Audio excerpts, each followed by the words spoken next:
के अंदर क्या होने वाला है ये देख लीजिए। आज के वीडियो के अंदर हम थोड़ा सा और आगे बढ़ के हम एक इम्पोर्टेंट टॉपिक के ऊपर डिस्कशन करने वाले हैं। उस टॉपिक का जो नाम है वो है हमारा सबनेटिंग। क्या नाम है? सबनेटिंग। तो आज वेरी इंपॉर्टेंट टॉपिक है। बहुत सारे स्टूडेंट इस टॉपिक के अंदर कंफ्यूज रहते हैं, तो मैं पूरी कोशिश करूंगा कि मैं इस वीडियो के थ्रू आपके अगर इसके अंदर कोई डाउट है उसको क्लियर करने की कोशिश करूंगा। तो सबसे पहले जरूर हम समझ लेते हैं कि why we have need of subnetting. देखिए, why we have need of subnetting. आज हम जो सबसे पहले समझने वाले हैं ना, वो हम ये समझेंगे कि भाई आखिर सबनेटिंग की हमें ज़रूरत क्यों है भाई।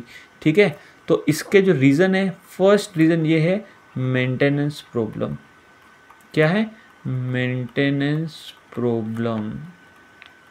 तो देखिए, अगर इसको मैं रियल लाइफ से थोड़ा सा अगर आपको इक्विवेलेंट करूं, रियल लाइफ से थोड़ा रिलेट करने की कोशिश करूं, कहने का मतलब ये है कि मान लीजिए आपने एक क्लास ए का आईपी लिया है। ठीक है, क्लास ए के आईपी की आपकी रेंज कहाँ से? वैलिड रेंज 1 से लेके 126 तक। तो मान लीजिए आईपी ले लिया 10 डॉट 20 डॉट 30 डॉट 40, आपने क्लास ए का आईपी लिया। अगर आप मेरे को बता पाओगे तो कितने होस्ट पॉसिबल है आपके क्लास ए के अंदर? 2 की पावर 24, जो कितने होते हैं? अप्रोक्सीमेट 1.67 करोड़। अब देखिए, आपके पास ये सारे के सारे आईपी क्या एक ही नेटवर्क के अंदर क्या है? एक नेटवर्क आपने लिया इस आईपी, और इसके अंदर आपके पास कितने होस्ट मिले? 1.67 करोड़। तो यहाँ देखिए, कहीं ना कहीं इतने नंबर ऑफ होस्ट को एक साथ मैनेज करना पॉसिबल नहीं होता है। ऑब्वियसली बात है, आप भी जानते हो कि ठीक है, 1 2 10 15 20 समझ में आता है, 1000 2000 समझ में आता है, 1,67,00,000 लोगों को आप एक साथ हैंडल नहीं कर सकते हो अगर कोई बड़ी ऑर्गेनाइजेशन है। ठीक है, तो फर्स्ट प्रॉब्लम है मेंटेनेंस। सेकंड जो इससे अंदर प्रॉब्लम जो आती है वो है आता है, अब क्या आती है? Security issue. सिक्योरिटी इशू भी इसके अंदर एक बड़ी प्रॉब्लम है। कैसे है वो भी आप समझने की कोशिश कीजिए। देखिए, यहाँ पे सिक्योरिटी इशू का मतलब क्या है? यहाँ पे कोई एक होस्ट है, वो क्या कर रहा है? दूसरे का डेटा आराम से एक्सेस कर पा रहा है। देखिए, क्यों कर पा रहा है? क्योंकि ये सारे के सारे एक ही नेटवर्क है। फिर क्या, अगर दूसरा होस्ट है वो तीसरे का डेटा आराम से एक्सेस कर रहा है, तीसरा चौथे का कर पा रहा है। इस प्रकार क्या हो रहा है? चूंकि ये सारे एक ही नेटवर्क के अंदर है, उस कारण से कोई भी डेटा सिक्योर नहीं है। जिसकी जो इच्छा हो रही है वो उसका डेटा देख पा रहा है। तो यहाँ पे कहीं ना कहीं सिक्योरिटी प्रॉब्लम है। हम ये किसके अंदर बात करें? बिगर नेटवर्क के अंदर। किसके अंदर बात करें? बिगर नेटवर्क। बिगर नेटवर्क बोल दो, या ऐसा नेटवर्क जिसके अंदर फर्दर नेटवर्क हमने डिवाइड नहीं किया गया है। ठीक है, तो अब भाई इसका सॉल्यूशन क्या है? अब इसका सॉल्यूशन है, वो सॉल्यूशन क्या हो सकता है? हम क्या कर सकते हैं? एक बड़े नेटवर्क को छोटे नेटवर्क के अंदर डिवाइड कर सकते हैं। सॉल्यूशन क्या हो सकता है? डिवाइडिंग बिगर नेटवर्क इनटू स्मॉलर नेटवर्क। हम क्या कर सकते हैं? बड़े नेटवर्क को छोटे नेटवर्क के अंदर डिवाइड कर सकते हैं। इस कंसेप्ट को हम क्या बोलते हैं? सबनेटिंग। क्या बोलते हैं इस कंसेप्ट को? हम सबनेटिंग बोलते हैं। और ये बहुत ही महत्वपूर्ण है ये टेक्निक, जो रियल वर्ल्ड के अंदर 100% यूज़ की जाती है। अब देखिए, इससे क्या होगा? सबनेटिंग यूज़ करने से हमारी मेंटेनेंस प्रॉब्लम सोल्व हो जाएगी। कैसे सोल्व हो जाएगी? देखिए, हमें पहले क्या करना पड़ता है? एक साथ 1,67,00,000 लोगों को हैंडल करना पड़ता है। अब क्या हो जाएगा? हम क्या करेंगे? जो बड़ा नेटवर्क है उसको फर्दर छोटे छोटे पार्ट के अंदर डिवाइड कर देंगे अकॉर्डिंग टू ऑर्गेनाइजेशन की नीड। इसको चाहे 2 में करो, 4 में करो, आपकी जो क्लासेस है उसके अकॉर्डिंग हम इसको डिवाइड कर सकते हैं। तो यहाँ पे देखिए, ऑब्वियसली बात है, एक तो 1,67,00,000 लोगों को एक साथ हैंडल करना, या उसके बाद अगर हम इसे डिवाइड कर दिया तो कहीं 1,00,000 लोगों को हैंडल करना या 10,000 लोगों को हैंडल करना, वो कहीं ना कहीं हमारे लिए बहुत ज़्यादा सिंपल हो जाता है। दूसरा इसका फ़ायदा क्या है? Security issue. ऑब्वियसली बात है, अगर आपने रेस्ट्रिक्ट कर दिया है, जैसे ये आपका एक नेटवर्क है और आपने बोल दिया कि भाई ये जो मेरा नेटवर्क है इसके अंदर कोई एक्सटर्नल होस्ट इसको एक्सेस नहीं कर पाएगा, या कोई एक्सटर्नल होस्ट इस डेटा को एक्सेस नहीं कर पाएगा, तो ऑब्वियसली बात है ये आपका जो पर्टिकुलर नेटवर्क है वो सारा का सारा आपका क्या हो जाए? सिक्योर हो गया है। फिर ये जो दूसरे आगे नेटवर्क है वो भी आपस में सारे के सारे क्या हो गए? सिक्योर हो गए हैं। और अगर किसी को एक्सेस भी करना है तो वो आईडी पासवर्ड के थ्रू, ऑथेंटिकेट वे के थ्रू उस पर्टिकुलर नेटवर्क को अब एक्सेस कर पाएगा। तो इस कारण से हम सबनेटिंग का यूज़ करते हैं। ठीक है, अभी हम अगर हमारे लेवल पे सोचे तो हम ज़्यादा नहीं सोच पाते, पर अगर बड़ी बड़ी ऑर्गेनाइजेशन की बात करोगे, जैसे पेंटागन है, इसरो है, उनके अंदर ये सबनेटिंग का कंसेप्ट वहाँ पे काफ़ी ज़रूरत थी, इस कारण से सबनेटिंग का कंसेप्ट इंट्रोड्यूस किया गया। पर अगर आज के समय में देखोगे आप रियल वर्ल्ड के अंदर, तो आज के समय आप स्कूल कॉलेजेस के अंदर जाओगे, वहाँ पे भी आपको हर एक सेक्शन के जो नेटवर्क है वो अलग अलग, सब नेटवर्क है वो अलग अलग आपको दिखाई देंगे। ठीक है, तो अब हम सब नेटिंग को थोड़ा इंटरनल डेप्थ तक समझने की कोशिश करेंगे। देखिए मेरी तरफ से मैं एक कहानी की तरह आपको इसको समझाने की कोशिश कर रहा हूँ। ओके, तो जहाँ अगर आपको कोई डाउट हो तो प्लीज़ मेरे को कमेंट ज़रूर कीजिएगा। यहाँ पे अगर आप देखोगे, देखिए मैं बिल्कुल शानदार वे के अंदर आपको कंटेंट डिलीवर करने की कोशिश कर रहा हूँ। तो अब हम वापस आ जाते हैं हमारी एक्सेल स्टेप के ऊपर। आपने अगर फर्स्ट वाला वीडियो मेरा देखा हो तो उसके अंदर मैंने आपको एक्सेल स्टेप बताई थी, एक्सेल स्टेप, जिसके अंदर मैंने बोला था कि अगर कोई नेटवर्क के अंदर कोई आपका बैठा हो होस्ट और दूसरे बी नेटवर्क के अंदर बैठा हो, और अगर जब भी वो एक पैकेट सेंड करेगा तो उसको कितने एक्सेस की ज़रूरत पड़ेगी। तो यहाँ हमने क्या देखा था, ये आपका एक नेटवर्क है, ठीक है, और यहाँ पे आपके कोई होस्ट है और यहाँ पे कोई पोर्ट रन कर रहा है। ठीक है, तो अगर आप पैकेट सेंड कर रहे हो तो सबसे पहले क्या आइडेंटिफाई करेगा वो, फर्स्ट क्या आइडेंटिफाई करेगा, किस नेटवर्क से बिलोंग करता है। दूसरे में क्या आइडेंटिफाई करेगा, उस नेटवर्क के अंदर किस होस्ट के पास पैकेट भेजना है। और थर्ड क्या आइडेंटिफाई करेगा, उस पर्टिकुलर होस्ट के पास कौन से प्रोसेस के ऊपर वो एप्लीकेशन या सर्विस रन कर रही है। तो यहाँ पे मुझे कितने एक्सेस की ज़रूरत थी, 3 एक्सेस की। अब यही चीज़ हम क्या करेंगे, अभी सब नेटिंग के अंदर देखने वाले हैं। अब मान लीजिए आपने क्या कर दिया, किसी नेटवर्क को डिवाइड कर दिया। मान लीजिए यही नेटवर्क था और इसको आपने क्या कर दिया, फर्दर डिवाइड कर दिया। तो मान लीजिए मैं इस नेटवर्क को कितने पार्ट के अंदर डिवाइड कर रहा हूँ, 4 पार्ट के अंदर डिवाइड कर रहा हूँ। ठीक है, और यहाँ पे आपका होस्ट हो गया और यहाँ पे क्या हो गया, उस होस्ट के पास जो भी पोर्ट है। तो देखिए अब मुझे क्या करना है, पर्टिकुलर प्रोसेस के पास जाना है। तो सबसे पहले एक्सेस स्टेप क्या होगी, सबसे पहले क्या आइडेंटिफाई होगा, उसका नेटवर्क। क्या आइडेंटिफाई होगा, नेटवर्क आइडेंटिफाई होगा। फिर यहाँ देखिए सेकेंड स्टेप के अंदर क्या आइडेंटिफाई होगा, सेकेंड स्टेप के अंदर आइडेंटिफाई होगा सब नेटवर्क। ध्यान रखना, फर्स्ट स्टेप के अंदर क्या आइडेंटिफाई होगा, नेटवर्क। सेकेंड स्टेप के अंदर क्या आइडेंटिफाई होगा, सब नेटवर्क। समझ में आ रही है बात, सब नेटवर्क क्यों, यहाँ पे देखिए 4 पार्ट के अंदर आपके नेटवर्क को डिवाइड किया गया है। तो भाई ये तो आइडेंटिफाई करना पड़ेगा नहीं भाई, इस नेटवर्क के अंदर किस सब नेटवर्क के अंदर वो होस्ट बिलोंग कर रहा है। फिर थर्ड स्टेप के अंदर उस सब नेटवर्क के अंदर आइडेंटिफाई होगा वो पर्टिकुलर होस्ट, और फोर्थ एक्सेस के अंदर आइडेंटिफाई होगा जो प्रोसेस। तो इस चीज़ से हमें क्या समझ में आता है कि हमारे कहीं ना कहीं जो नंबर ऑफ एक्सेस है वो बढ़ चुके हैं। पहले हमारे पास 3 एक्सेस थे, अब हमारे पास 4 एक्सेस है, नेटवर्क, सब नेटवर्क। फिर क्या आइडेंटिफाई करेगा वो, होस्ट, और फिर क्या आइडेंटिफाई करेगा वो, प्रोसेस।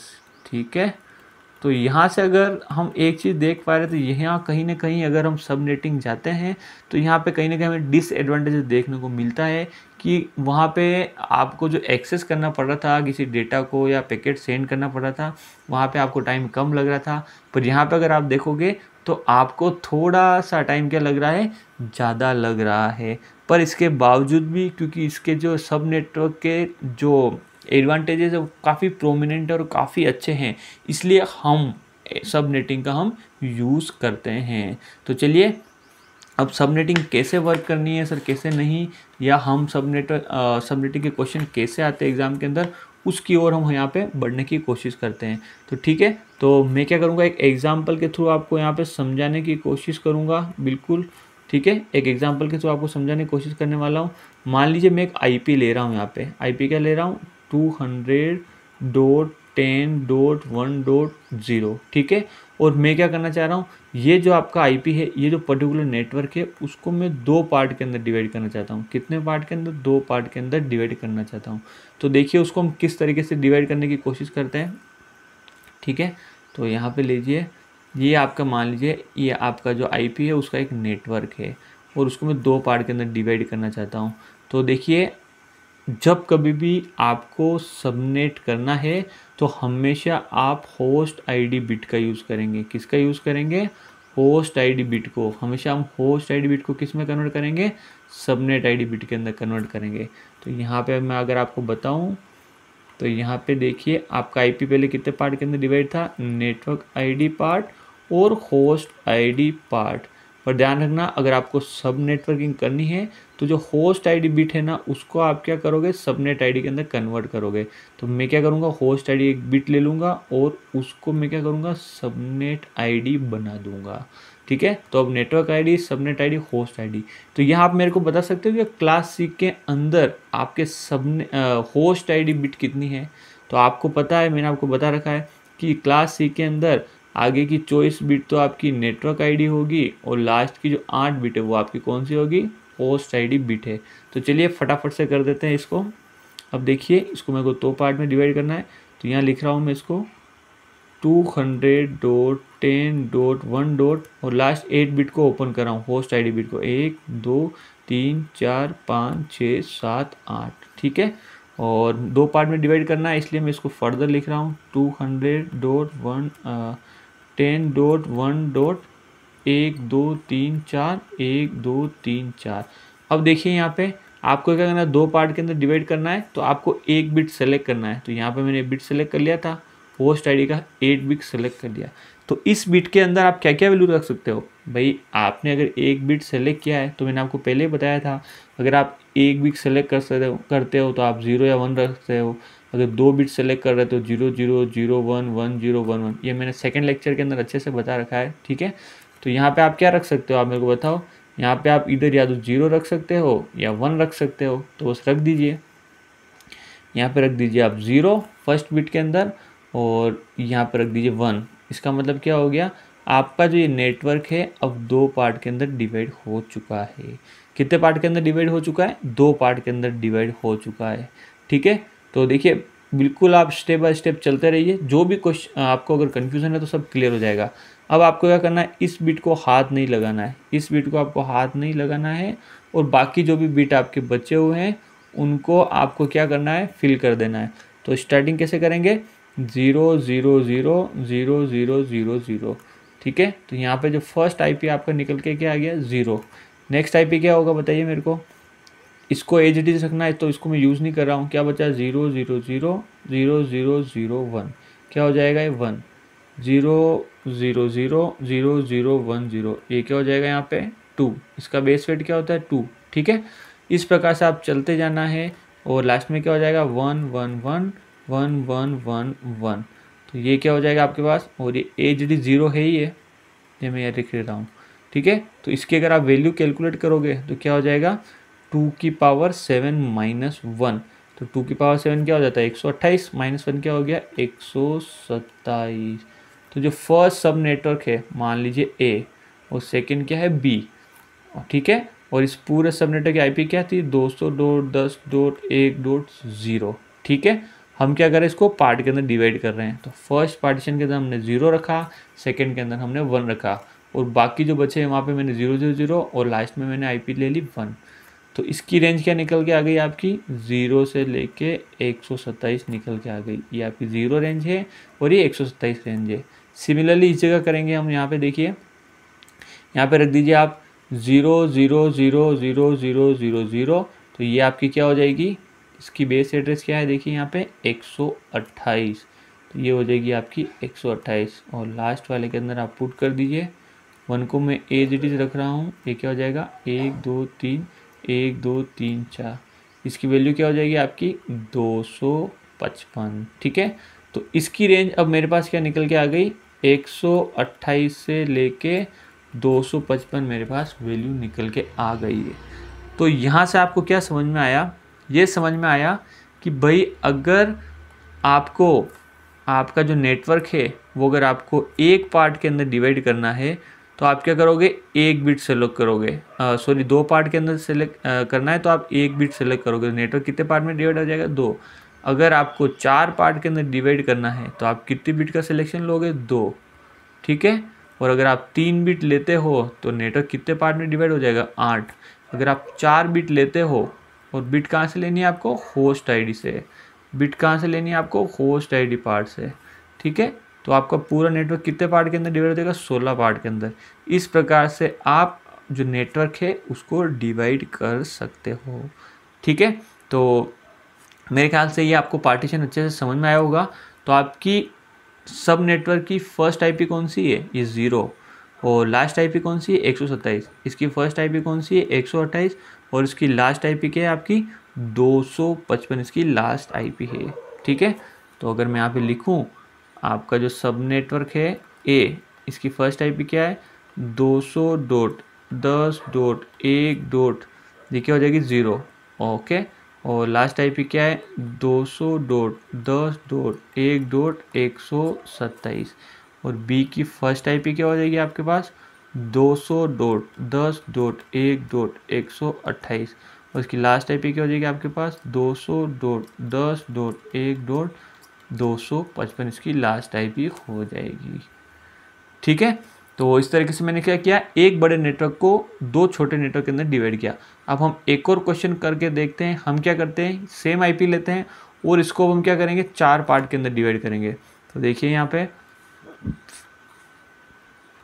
पे मैं क्या लेता हूँ, सेम आईपी ले ली और उसको 4 पार्ट के अंदर हम डिवाइड करने की कोशिश करेंगे। ठीक है, तो आईपी क्या थी आपके पास 200.10.1.234 अब आप मेरे को बता सकते हो, अगर मुझे सब नेटवर्क को 4 पार्ट के अंदर डिवाइड करना है, कितने पार्ट के अंदर 4, जो इस तरीके से, तो मुझे कितनी बिट लेनी पड़ेगी होस्ट आईडी से, कितनी लेनी पड़ेगी 2 बिट लेनी पड़ेगी, क्योंकि 2 की पावर 2 क्या होता है 4। और अब यहाँ पे कॉम्बिनेशन में क्या रख सकता हूँ 0 0 0 1 1 0 और 1 1। चलिए रख दीजिए यहाँ पे, तो यहाँ पे मैं रख देता हूँ फटाफट। ठीक है, तो ये क्या हो जाएगी आपकी 200.10.1.234.5.6.7.8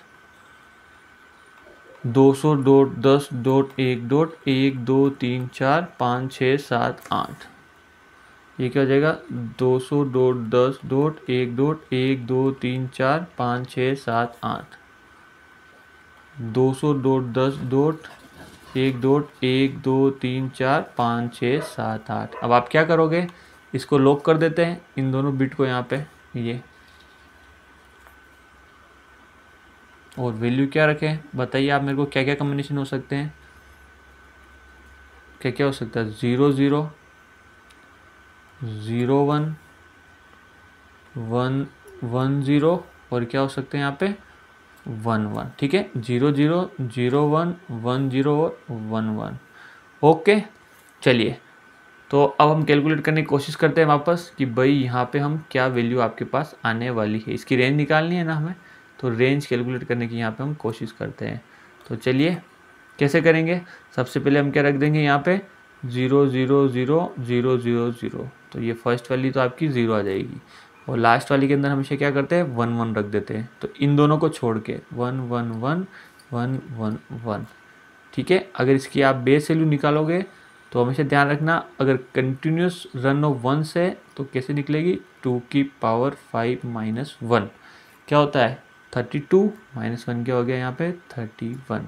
इसकी रेंज क्या आ गई आपके 0 से लेके 31। इसका नाम दे दो आप A B C और D। मुझे लग रहा है यहाँ पे गड़बड़ है, यहाँ पे कितनी है 1 2 3, यहाँ पे एक और है ना, तो यहाँ पे ये हो जाएगा 1, तो ये क्या हो जाएगी 2 की पावर 6 माइनस 1 क्या हो जाएगा यहाँ पे, देखिए कितनी बिट बची हुई है हमारे पास 6 बिट बची हुई है ना, मैंने सोचा 5 ही बची हुई है, तो ये क्या हो जाएगा 2 की पावर 6 क्या होता है 64, तो ये क्या हो जाएगा 63। फर्स्ट वाले की रेंज क्या आ गई 0 से लेके 63। देखिए एक बार अगर आप ये निकालना सीख जाओगे उसके बाद आपको सब बिट बिट बनाने की जरूरत नहीं, आप डायरेक्ट ही करने लग जाओगे। ठीक है, नेक्स्ट वाले के अंदर आ जाइए 0 0 0 0 0 0, यहाँ पे सब 0 है पर इसकी वैल्यू 1 है, इसकी बेस वैल्यू क्या है 1 2 4 8 16 32 64, ये क्या हो गया आपके 64, तो फर्स्ट वाले की वैल्यू क्या होगी आपकी 64। ओके, और लास्ट वाले की क्या हो जाएगी, इन सब की जगह 1 रख दीजिए 1 2 3 4 5 6 और एक ये 1 है ही, तो क्या हो जाएगा 2 की पावर 7 माइनस 1, यहाँ पे क्या हो जाएगा 2 की पावर 7 माइनस 1, उसकी वैल्यू क्या आ जाएगी आपके 127, तो ये क्या हो गया आपके 64 से लेके 127 इसकी वैल्यू आ चुकी है। ठीक है, चलिए अब हम नेक्स्ट जो हम चलने की कोशिश करते हैं, यहाँ पे देखिए यहाँ पे सी के अंदर यहाँ पे रख दीजिए आप 0 0 0 0 0 0, इसकी वैल्यू क्या हो जाएगी, यहाँ पे देखिए बिट ऑन कौन सा ये, इसकी बेस वैल्यू क्या होती है 128, तो ये हो जाएगी आपकी 128 और लास्ट वाले के अंदर 1 1 रख दीजिए, 1 2 3 4 5 6। तो ये एक तो ये हो गया 2 की पावर 6 माइनस 1 क्या हो जाएगा आपके पास 63 और एक इसकी वैल्यू ऑन है तो ये क्या हो जाएगा 128 प्लस 63 191। ये क्या हो गया आपके 191। तो ये क्या हो गया आपके पास 128 से लेके 191 हो चुका है। ठीक है, फिर यहाँ पे देखिए 1 1 1 1 1 1। अगर इसकी टोटल सॉरी सबसे पहले आपको क्या करना है 0 0 निकालना है ना। ये क्या हो जाएगा आपके पास 0 0 0 0 0 0। इसकी वैल्यू क्या हो जाएगी, इसकी बेस वैल्यू कितनी होती है यहाँ पे 64 और इसकी बेस वैल्यू कितनी है यहाँ पे 128। इन दोनों को ऐड करोगे तो क्या आएगा आपके पास 192 और लास्ट वाली क्या हो ही जाएगी 1 2 3 4 5 6 और 2 1 है ये। तो इसकी वैल्यू जो आपकी हो जाएगी 255। तो देखिए इसका क्या आ जाएगा आपके पास 192 से 255 इसकी रेंज निकल के आ जाएगी। ठीक है, तो देखिए रेंज निकालना आपको आना चाहिए। सबनेटिंग का कंसेप्ट वेरी इंपॉर्टेंट है, आपको समझ में आना चाहिए। ठीक है, तो मेरे ख्याल से आपको ये बहुत ही अच्छे से समझ में आया होगा।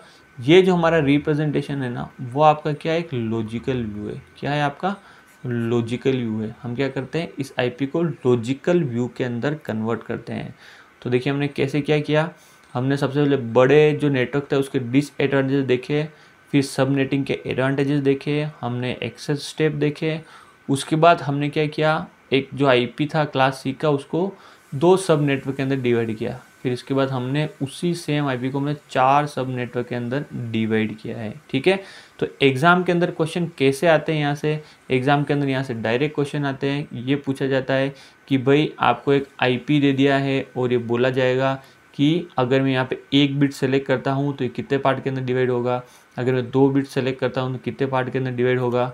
फिर आपको यहाँ से पूछ लिया जाएगा उनकी रेंज पूछ सकते हैं ये भाई मान लीजिए आपने उसको 4 पार्ट के अंदर डिवाइड किया तो उसकी रेंज कौन कौन सी है ये आप बताइए यहाँ पे। ये आपको क्या पूछ लेंगे, कोई एक आईपी दे देंगे यहाँ पे। मान लीजिए यहाँ से अगर आपको एक आईपी दे दिया कि ये आईपी दिया हुआ है 200.10.1. मान लीजिए 248 दिया हुआ है। ठीक है, 248 दिया और पूछा आपको कि ये किस सब नेटवर्क से बिलोंग करता है, किस सब नेटवर्क से बिलोंग करेगा। तो यहाँ पे अगर आप देखोगे तो 248 किस में आएगा, आप डी के अंदर, वहाँ पे फिर आपको लगाना पड़ेगा आंसर डी सब नेटवर्क के अंदर ही आएगा। तो देखिए अगर आपको एक बार के अंदर आपको कंसेप्ट क्लियर है तो आप आराम से इस तरह के क्वेश्चन को आप आसानी से सोल्व कर सकते हैं, आपको कोई प्रॉब्लम नहीं आएगी। ठीक है, तो उम्मीद है आज का जो वीडियो आपको बहुत अच्छा लगा होगा। इससे संबंधित जो भी क्वेश्चन मिलते हैं आप ज़रूर सोल्व कीजिएगा, प्रैक्टिस कीजिएगा। मिलते हैं हम हमारे नेक्स्ट वीडियो के अंदर। Thank you.